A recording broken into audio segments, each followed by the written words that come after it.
Nesse vídeo eu respondo diversas perguntas que eu recebi numa caixinha de perguntas lá do meu Instagram, @drjonatascatunda, falando sobre a cirurgia da tireoide, o que você precisa saber caso você vá passar por esse procedimento, as dúvidas mais comuns.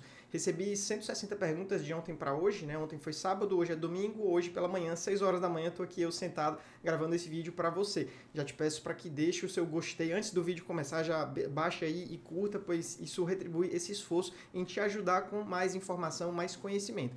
Caso você não me conheça, o objetivo aqui desse canal que eu criei, né, já que eu sou especialista, tenho faculdade de medicina, 2 residências médicas, mestrado, doutorado, sou professor universitário, a ideia é compartilhar esse meu conhecimento de uma forma fácil, clara, para que o paciente, o familiar entenda um pouco mais sobre o problema para tomar as melhores decisões, para não cair em vídeos que assustam o paciente. Aqui o objetivo não é esse, aqui é trazer os fatos e baseado no seu caso você vai tentar decidir o que é melhor, né? Às vezes na consulta médica não dá para pegar todas essas informações, então os vídeos ajudam bastante. Eu atendo em Fortaleza, também faço atendimento online, então na descrição do vídeo tem todas essas informações, caso você queira virar meu paciente ou até operar comigo, tá? Então vamos para as perguntas, sem mais delongas.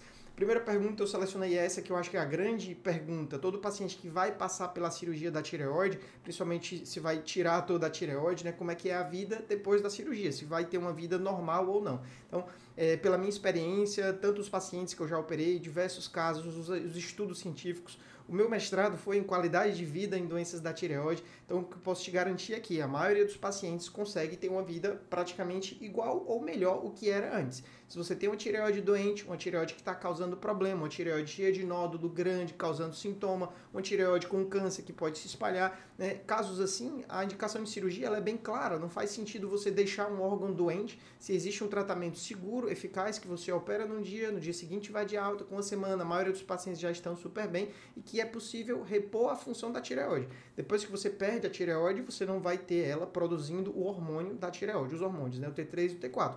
Mas tomando a medicação, você consegue substituir a tireoide de uma forma até mais eficiente, desde que você faça o tratamento acompanhando direitinho com o médico, fazendo os exames, tá?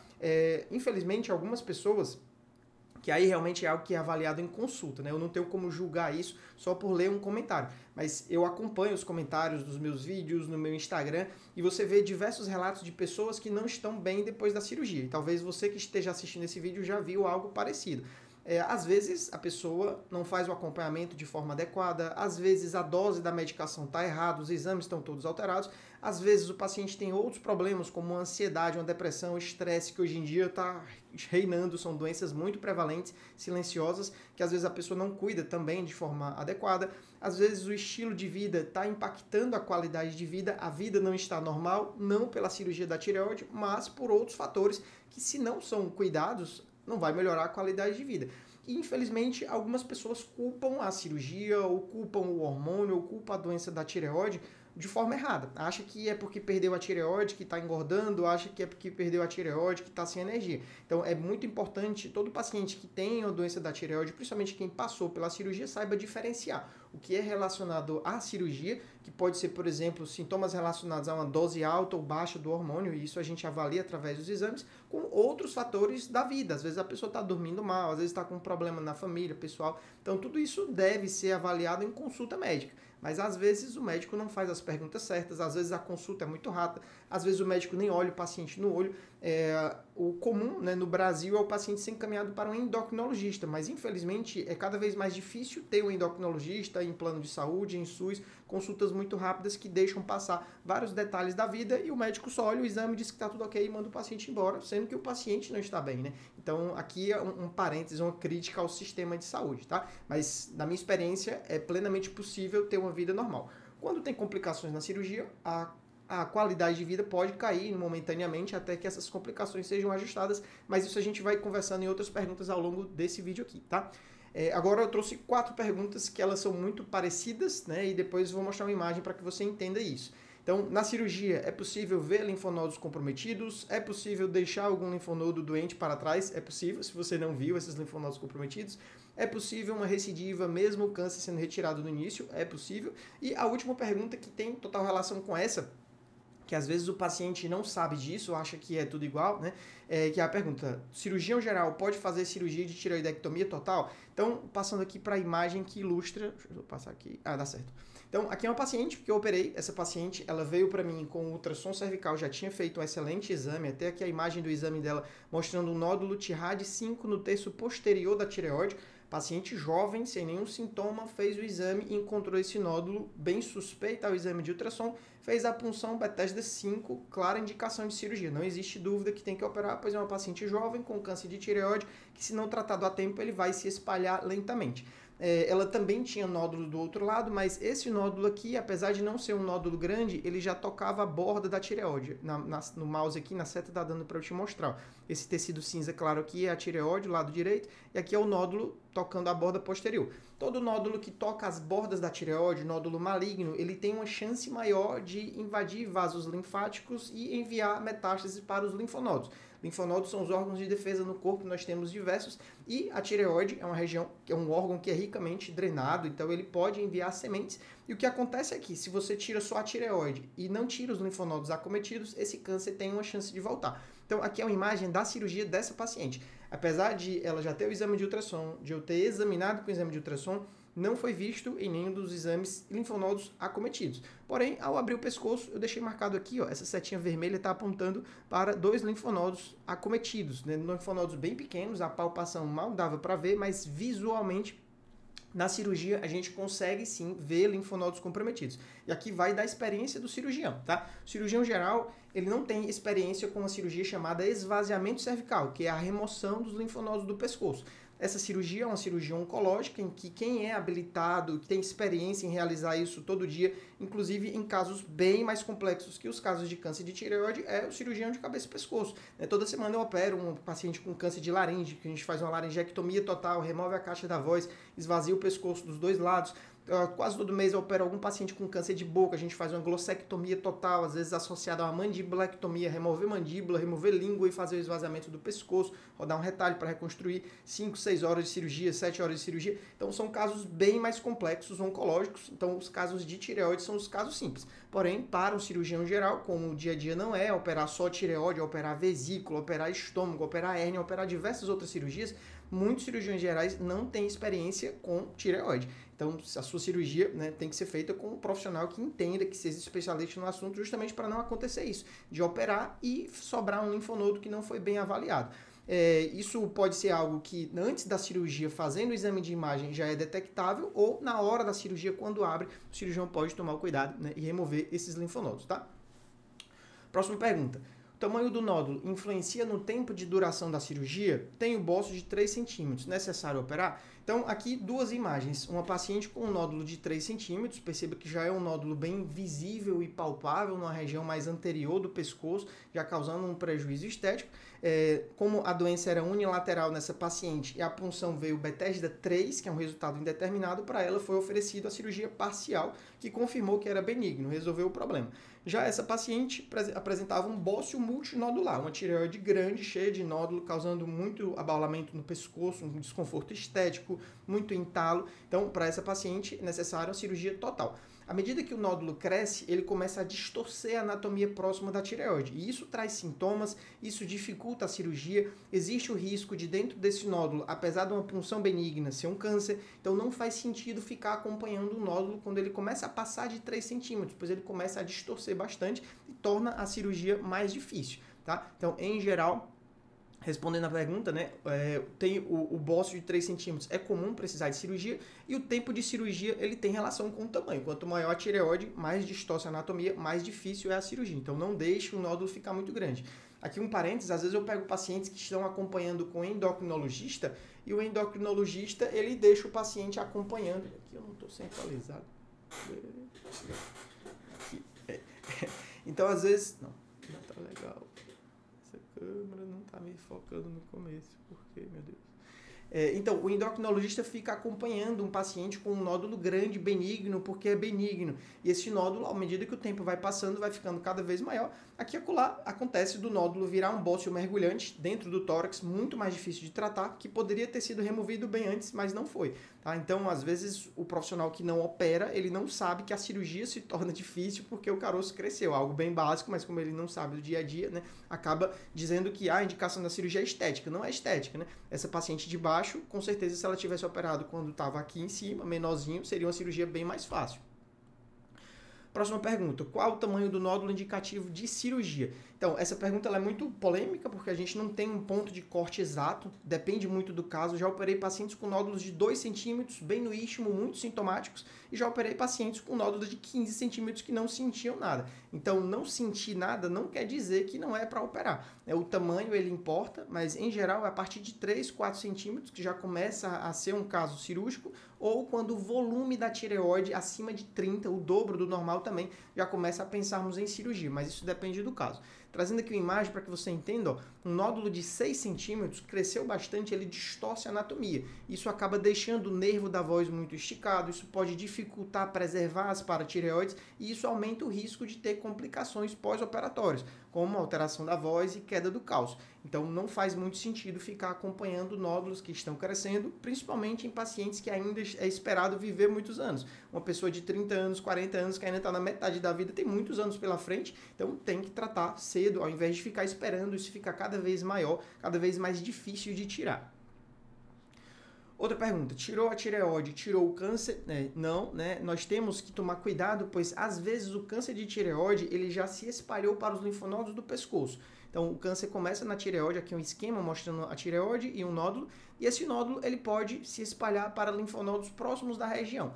A maioria dos pacientes descobre um nódulo pequeno, trata a tempo antes que isso aconteça, e nós temos exames no pré-operatório, como exame de ultrassom, e no pós-operatório, como o próprio exame de ultrassom e a dosagem da tireoglobulina, para avaliar se o câncer já se espalhou da tireoide ou não. Se ele estiver todo localizado na tireoide, é um sinal de que o paciente pode estar curado, mas a gente acompanha por pelo menos 5 anos.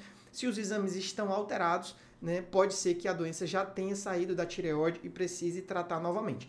Quando o câncer de tireoide volta, ele volta nos linfonodos do pescoço. Esse é o local mais comum. É como se a gente tivesse arrancado a árvore, arrancado o mato que estava crescendo lá e ele deixou sementinhas próximas. A gente vai lá e tira essas sementes, que seriam justamente esses linfonodos. Alguns pacientes podem já descobrir o câncer não só no pescoço, mas o câncer já no pulmão, por exemplo, ou em outros órgãos. Isso é bem raro, isso costuma acontecer apenas em pacientes que já estão com a doença há vários anos ou que têm uma doença muito agressiva, tá? Não é a regra, é a exceção. A maioria dos pacientes descobre o tumor todo localizado ainda na tireoide. Outra pergunta. O senhor acha a ablação de 7 nódulos ou maior de 6 centímetros benigno? Então, a ablação por radiofrequência é um tratamento novo, é um tratamento que tem um potencial muito grande. Pode ser que em muitos casos nós não precisamos mais operar por conta desse tratamento, porém, por ser novo, nós não temos estudos de qualidade, estudos com milhares de pacientes, estudos com pacientes sendo acompanhados por muitos e muitos anos, justamente por ser novo. E as doenças da tireoide, elas são lentas. Então, às vezes, o paciente buscando uma alternativa menos invasiva acaba indo por um caminho que, além de não resolver, pode dificultar o tratamento final. Então, um paciente que tem, por exemplo, 7 nódulos, o maior de 6 centímetros. 6 centímetros é um bócio muito volumoso, talvez até já mergulhante. Não dá para tratar com um tratamento menos agressivo, menos invasivo como a cirurgia, né? Claro que quando o paciente não tem status clínico para cirurgia, por exemplo, tem um problema no coração muito grande, tem um problema no pulmão, já é um idoso muito frágil, tem alguma comorbidade que a cirurgia se torna arriscada, ao invés de não fazer nada, você faz um tratamento paliativo, um tratamento para amenizar um sintoma de um bócio, por exemplo. Mas se passou no cardiologista, passou num clínico, fez toda a avaliação pré-operatória, disse que a cirurgia é segura, faz mais sentido operar do que ficar guardando uma tireoide gigante que pode, no meio dela já ter um câncer, esse câncer pode se espalhar. Então, não se iluda com promessas fáceis, como se fosse fácil resolver um problema, ainda mais um tratamento novo que nós não temos ainda a informação para garantir que no longo prazo isso vai funcionar, né? Quanto maior o nódulo, uma ablação, ela perde a frequência, a potência. Você vai ter que fazer várias sessões e pode ser que não tenha tanto benefício assim, tá? Então, fique bem atento a isso, a esses vieses que às vezes não é informado ao paciente. Próxima pergunta. Quando a punção da Bethesda 6, aconselhável repetir a punção antes de operar para ter certeza do resultado? Então, o Bethesda 6, ele é igual a 99% de ser um câncer de tireoide. Quando vem Bethesda 5, que é 70%, a gente já tem indicação de cirurgia. Não faz sentido ficar aguardando, ficar repetindo punção quando a gente já tem tanta informação assim. Esses resultados significam que o patologista que puncionou, que olhou a lâmina, que viu as células, viu que as células eram muito suspeitas, muito esquisitas. Então não faz sentido você ficar adiando a cirurgia, pois o que é que pode acontecer, né? Aqui é um exemplo de um paciente que eu peguei, A gente operou esse paciente quando ele veio para a cirurgia, um nódulo pequeno, de 1 centímetro, já estava cheio de linfonodos no pescoço, por baixo da tireoide, nós fizemos a tireoidectomia e o esvaziamento cervical. E essa semana, né, já soube, ele me mandou a foto do exame, que apareceram linfonodos na região lateral do pescoço. Quer dizer, o tumor que começou pequeno na tireoide, já foi para os linfonodos centrais que foram operados e agora já apareceu a doença em poucos meses na região lateral. O tempo que você perdeu fazendo exames, ele pode ter um impacto lá na frente, pode ter um impacto na chance de cura. Às vezes o câncer ele é um pouco mais agressivo, cresce, se espalha um pouco mais rápido, e se você fica adiando uma cirurgia que já tem indicação de operar, né, você pode perder a chance de resolver o problema ali no início com um só procedimento. Acabar tendo que fazer várias outras cirurgias, vários outros tratamentos. Então não perca tempo quando o caso já é cirúrgico. E para saber se é cirúrgico ou não, realmente o profissional que avalia, indica a cirurgia, prepara o paciente para operar e que tem que acompanhar o paciente depois da cirurgia é o cirurgião de cabeça e pescoço, tá? Outros profissionais, às vezes eu pego pacientes que acompanham o nódulo na tireoide com ginecologista, com clínico. Pode até ser que tenha um profissional que tenha uma boa experiência, mas não é o especialista de fato que vê aquilo todo dia e que sabe separar, né, os casos tranquilos dos casos mais graves, né?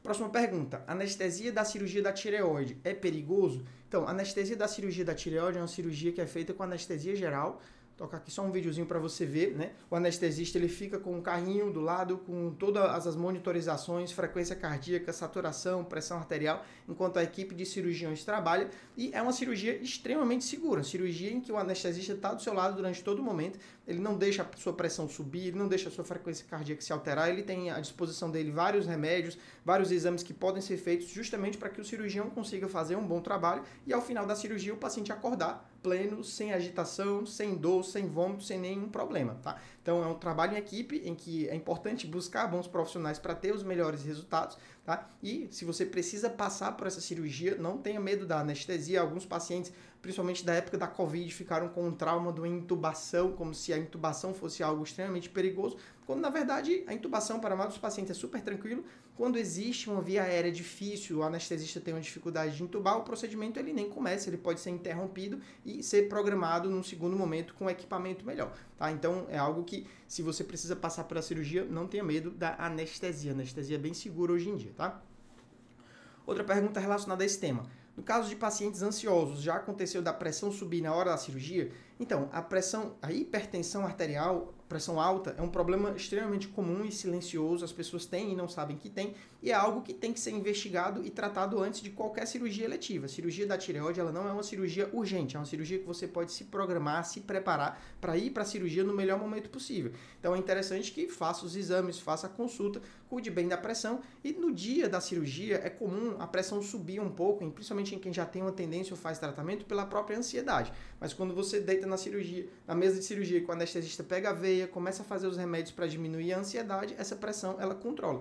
E durante o procedimento, como eu falei na pergunta anterior, o anestesista mantém a sua pressão sob controle durante todo o procedimento. Então, fique bem tranquilo que na hora do procedimento não vai subir. Se subir, às vezes até é algo intencional. No final da cirurgia, depois que a gente remove a tireoide, para encontrar sangramento, a gente pede para o anestesista subir um pouco a pressão. A gente pede para ele fazer a manobra de valsalva, que é aumentar a pressão no pulmão, de ar no pulmão, para aumentar o retorno venoso e aparecer algum sangramento escondido. Então é algo que a gente intencionalmente faz a pressão subir para achar sangramento antes de fechar. Não achou nada, se achou, corrige, se não achou, está resolvido, né? Mas nos primeiros dias, a pressão do paciente precisa continuar sob controle justamente para não ter problema. Então é por isso que precisa preparar antes, tomar os remédios para pressão antes e continuar tomando depois, para não ter nada relacionado a sangramento nem a hematomas. Outra pergunta, vou fazer vômito após a cirurgia, pode ter complicações? Então, como eu acabei de falar na pergunta anterior, tudo que aumenta a pressão, né, ela pode aumentar o risco de sangramento. Então, tosse, vômito, esforço, paciente gritar, o paciente fazer força, principalmente nas primeiras 6 horas depois da cirurgia, ela aumenta sim o risco de ter complicações, de ter algum esforço na região que desencadeou um sangramento e formar um hematoma. O vômito é algo que algumas pessoas têm uma tendência a mais, mas nós temos diversos medicamentos que o anestesista, sabendo do histórico do paciente, por exemplo, ele pode já começar na hora da cirurgia ou ser iniciado depois da cirurgia, depois que termina a anestesia. Então, fazendo todo o preparo é algo que não costuma atrapalhar, tá certo? É algo que tem como ser manejado. Algumas pessoas têm uma sensibilidade maior a certas medicações, por exemplo, existe um remédio que a gente usa para dor que é o Tramal. O Tramal ele pode dar um pouco mais de vômito, então se o paciente já teve experiência ruim com essa medicação, conversar com a equipe para evitar fazer essa medicação, tá? Tudo é manejado caso a caso, tá? É importante nas primeiras horas ficar ali na sala de recuperação justamente porque tem um médico, tem um enfermeiro, tem uma equipe para avaliar como é que está o paciente assim que acorda da anestesia, mas em geral não chega a causar complicações, é algo que é manejado. Após a tireoidectomia total, o controle do TSH é feito antes de tomar levotiroxina ou depois. Então, depois que remove a tireoide, o TSH é o principal exame para avaliar como está a dose da reposição do hormônio. E nós temos alvos de TSH de acordo com a indicação da cirurgia. Se a cirurgia foi por câncer, esse TSH precisa ficar mais baixo. Se a cirurgia foi por nódulos benignos, ele precisa ficar dentro do normal, que seria entre 0,5 e 2,5. No dia de avaliar o TSH, o paciente tem que tomar o remédio só depois de coletar o sangue, pois isso pode atrapalhar a dosagem. O exame ele pode dar um pico ou uma queda, dependendo de cada caso, né, se você tomou o remédio antes de coletar o sangue. Então, no dia, faça o exame em jejum e tome o remédio só depois de coletar o sangue, tá? Para pacientes com câncer, depende do estadiamento, mas em geral o TSH ele precisa ficar ou bem baixo, próximo de 0,1, ou 0,1 a 0,5 em casos de risco intermediário. Para ajustar essa dose, é algo que é feito em consulta. Quando a gente quer que o TSH baixe, a gente sobe a dose. Quando a gente quer que esse TSH suba, a gente diminui a dose. Tá? É variável de caso para caso e é importante que o paciente faça o tratamento regular. Tome o remédio todo dia, não esqueça nenhum dia, pois se não está fazendo o tratamento de forma regular, fica bem mais difícil manejar a dose, porque às vezes a gente pensa que a dose está baixa, quando na verdade o paciente não está tomando, né? Então isso acaba atrapalhando bastante. É uma relação de mútua confiança. Você não deve mentir para o seu médico, deve contar a verdade de tudo que você tem feito para que ele consiga te ajudar da melhor forma possível. Vamos lá, duas perguntas que têm relação, são duas perguntas sobre a cirurgia parcial da tireoide. Muitos pacientes inclusive, nós podemos tratar com uma cirurgia menos invasiva que remove apenas um lado da tireoide e que a metade que sobra consegue dar conta do recado. Não teria necessidade de repor o hormônio, por exemplo, em boa parte dos pacientes, que é justamente a primeira pergunta, né? Qual é a chance dela dar conta e não precisar de medicação? Os números eles são variáveis de caso para caso, né? Nos estudos eles mostram que em torno de 80% dos pacientes que fazem a parcial, a metade dá conta. Na prática, o que eu vejo é esses 20% que ela não funciona, quando você vê no exame de ultrassom, já é uma tireoide com tireoidite, ou o paciente já tem um anti-TPO e antitireoglobulina alterados. Então, em pacientes que têm tireoidite antes da cirurgia, a metade que sobra ela tem uma dificuldade maior que funcionar. Nem sempre, quando a gente repõe o hormônio em quem fez a parcial, a dose é uma dose cheia. Essa tireoide que sobrou, ela produz uma coisa e a gente dá só um acréscimo ali só para compensar e ficar com um exame melhor. O tempo para avaliar isso, é interessante entender isso, que às vezes o paciente, no primeiro exame, o TSH já subiu e já empurra o hormônio para o paciente. É importante manter um pouco a calma, pois às vezes é só uma questão de adaptação. O TSH sobe na primeira avaliação e passado alguns meses esse TSH normaliza sem começar o hormônio. É só uma questão da tireoide que sobrou acordar, sair da preguiça e começar a dar conta do recado, tá? Alguns pacientes iniciaram a medicação muito cedo, né? A outra pergunta tem relação com a parcial. Qual a probabilidade de ter que fazer uma tireoidectomia após uma lobectomia? Então, paciente que tirou uma metade da tireoide por um nódulo grande, o outro lado não tinha nenhum nódulo, a chance de precisar operar novo é baixa.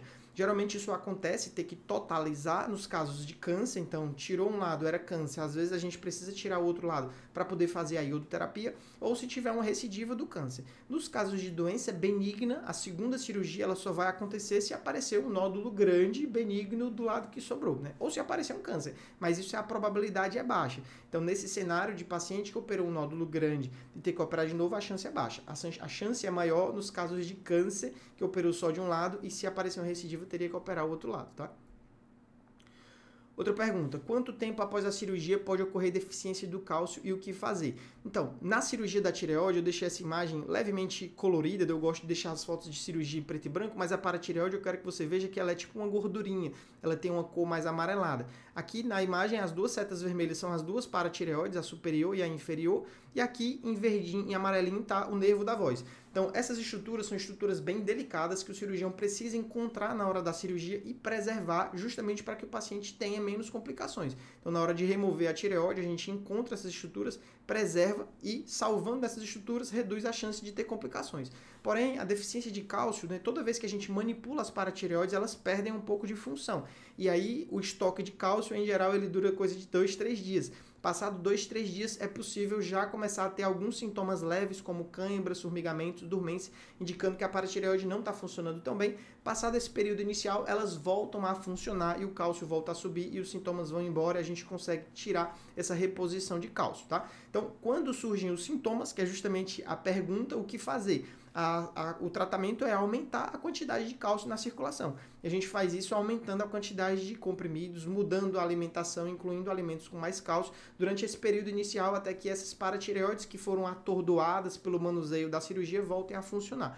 Alguns pacientes, eu recebi até algumas perguntas que eu não trouxe, mas eles acham que o problema é o cirurgião tirar as paratireoides. Na verdade, tirar não é tanto o problema é você desvascularizar elas. Elas são estruturas muito delicadas e quando você faz uma cirurgia muito rápida, muito grosseira, elas podem perder um pouco de função. Então a gente tem que tomar cuidado na hora de soltar essas paratireoides para que elas não percam a função.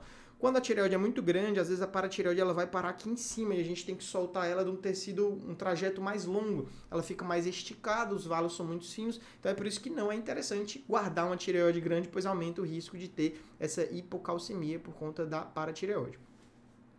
Outra pergunta, como superar a disfonia após a cirurgia? Então, voltando aqui à imagem, ó, esse amarelinho aqui é o nervo da voz. Nós temos um nervo de cada lado e esse nervo ele faz com que as pregas vocais se movimentem. Então, nas primeiras horas e primeiros dias, o paciente tem uma rouquidão leve, muitas vezes relacionada à própria intubação. O tubo estava lá no meio das pregas vocais, isso pode gerar um edema. Às vezes, quando o anestesista passa o tubo, ele pode machucar um pouco a mucosa da prega vocal, causando uma rouquidão leve. Mas, passado esse primeiro momento, se as pregas vocais estão funcionando bem, se os nervos da voz foram preservados, o paciente vai voltar a falar normal. Às vezes o que acontece é isso daqui. Essa paciente é uma paciente que, até trazendo a primeira pergunta, né? Ela operou com um cirurgião geral, era um nódulo pequeno de um lado que dava para ter tratado com a cirurgia parcial, foi removido uma tireoidectomia, foi feita uma tireoidectomia total e do lado que não precisava ser operada, a paciente acabou evoluindo com a paralisia definitiva de prega vocal.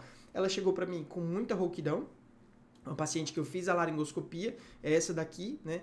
Documentei e encaminhei para uma fonoaudióloga que eu confio bastante, que é a doutora Cláudia Belém. Gravei vários vídeos com ela aqui no canal, tem vídeos dela ensinando diversos exercícios para os pacientes, tá? E aqui é para você ver a laringoscopia, tá? Então, a prega vocal normal é assim amarelo aqui, ó. Perceba que ela abre e fecha. Quando a gente respira, ela afasta, né? Faz a abdução. E quando a gente quando a gente inspira, puxa o ar, ela abre. Quando a gente expira, que ela se aproxima para que a gente consiga falar. E aí o que acontece? Nos pacientes que têm uma paralisia de prega vocal, perceba que essa prega vocal, aqui tá que eu deixei a seta em vermelho, ela não se mexe. Ela está totalmente parada. Então elas não se encontram na linha média. Aqui no meio fica essa abertura que é chamada de fenda. Então, nessa fenda, o ar escapa. Então, o ar, eles não passam sob pressão e não produz o som, que é justamente a vibração da corda vocal, tipo uma corda de violão. Então, como não há essa vibração, o ar, ele fica escapando. A voz fica soprosa, sem potência, o paciente não consegue falar por longos segundos. É uma voz curta que tem que ficar o tempo todo puxando o ar. Isso é até cansativo, tá? Mas existem formas de reabilitar isso. Então, esse é o primeiro exame dessa paciente. Chegou com uma voz não muito boa, mas fazendo os exercícios, o que acontece? O fonoaudiólogo ele consegue ensinar a prega vocal boa a encostar na prega vocal paralisada. Então, mesmo em casos em que houve uma lesão definitiva do nervo, como foi nessa paciente aqui, existe uma forma do paciente voltar a falar. Existem exercícios para que a prega vocal consiga encostar na prega vocal paralisada e voltar a produzir o som com a mesma qualidade que antes, mesmo com uma paralisia definitiva, tá? Então, é algo que tem solução, tem o que fazer. Outra pergunta, quanto tempo depois da cirurgia da tireoide pode fazer atividade física? A cirurgia da tireoide é uma cirurgia que a recuperação é rápida. A maioria dos pacientes internam num dia, operam, no dia seguinte o paciente vai para casa. Com poucos dias, 3, 4 dias, a maioria dos pacientes já se sente bem, bem demais até para achar que nem está operado. Então precisa tomar cuidado para não fazer o que não pode fazer nesses primeiros dias. Tem que respeitar o repouso, não é para ficar arrumando a casa ou fazendo atividades. É para descansar realmente, para ter uma recuperação bem tranquila. Quanto à atividade física leve, até moderada, com 1 a 2 semanas após a cirurgia já dá para retomar. Mas atividade física que exija esforço intenso, como uma corrida, ou que exija levantar muito peso, como uma academia, isso pode aumentar a pressão no pescoço, fazer força e o pescoço ter um inchaço ou ter um sangramento tardio. Então é por isso que é interessante esperar aí pelo menos 1 mês para atividades físicas mais intensas. Mas atividades físicas mais leves, com 1 a 2 semanas já pode retomar. Outra pergunta, segunda cirurgia tem mais risco de sequelas? Aqui depende de qual é a segunda cirurgia. Se a segunda cirurgia é uma totalização de uma cirurgia parcial, por exemplo, se você tirou um lado e vai tirar o outro lado, essa cirurgia ela não tem um risco alto de sequelas, porque você vai mexer numa área que nunca foi mexida, é o lado que não foi mexido ainda. Mas se a segunda cirurgia é mexer num local que já foi mexido, por exemplo, fez a tireoidectomia total e vai fazer um esvaziamento cervical no mesmo local que já foi mexido, essa cirurgia ela tem um risco maior, pois vai ser mexido no nervo da voz de novo, vai ser mexido nas paratireoides de novo, então tem sim o risco de ter, por exemplo, uma queda do cálcio, ou ter uma rouquidão, ou até de ter que usar a traqueostomia, o aparelhinho que a gente coloca quando as duas pregas vocais param de funcionar. São riscos que existem, porém a cirurgia ela tem que ser bem planejada para não deixar a doença. Se existe uma recidiva, mesmo tendo esses riscos, faz mais sentido operar do que deixar essas recidivas crescerem e causarem a mesma consequência. Já vi pacientes que tiveram recidiva, não operaram, a recidiva invadiu a laringe e acabou causando a perda da voz, a traqueostomia definitiva, até tendo que fazer laringectomia total. Então, se a cirurgia tem indicação, mesmo com os riscos, tudo isso deve ser levado em consideração.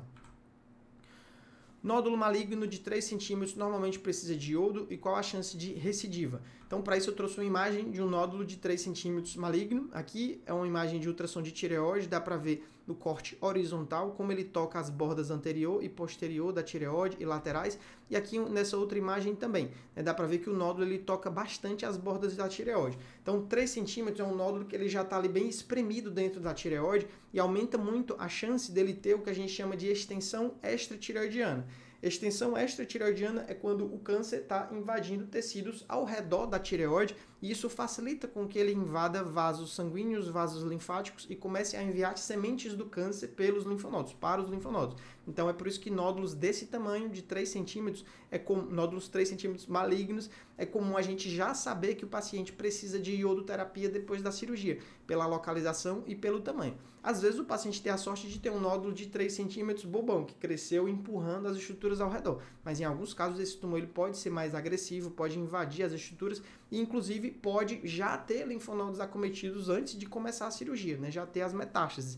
Então é por isso que todo paciente que tem nódulos assim precisam fazer um bom ultrassom do pescoço antes de abrir para preparar melhor a cirurgia, para decidir qual vai ser a melhor cirurgia. Se é retirar só a tireoide ou se já tem que fazer o esvaziamento cervical ou não, tá? Mas em geral, desse tamanho, é indicado cirurgia total com iodoterapia no pós-operatório e talvez com o esvaziamento cervical se na hora que abrir achar linfonodos, tá? Acho que essa é a última pergunta desse vídeo.